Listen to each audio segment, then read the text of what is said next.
সাথে আমাদের সম্পর্ক হলো ইমানের সম্পর্ক। আমরা সর্বপ্রথম ফিলিস্তিনের বাইতুল মুকাদ্দাসের দিকে ফিরে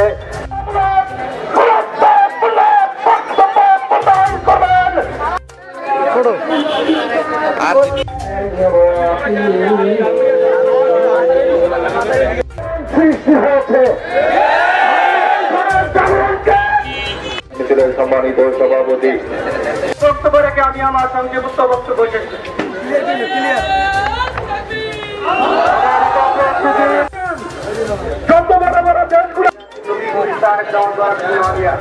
উপস্থিত রয়েছেন মানুষ শূন্য। আজকে আমরা ফিলিস্তিন দেখতেছি। গতকালকে দেখলাম ড্রোনের মাধ্যমে সাধারণ দু একজন মানুষ তাদের জীবন বাঁচানোর জন্য যখন যাচ্ছে, ড্রোনের মাধ্যমে তাদের উপর আক্রমণ করতেছে। কেন্দ্রীয় যে কর্মসূচি আসবে, আমরা কেন্দ্রীয় কর্মসূচি ব্যথা হয়। মুসলমানের একটি জায়গায় যদি কোন মুসলমানের উপরে হামলা হয়, নির্যাতন হয়, কথা হিসেবে ইসরায়েল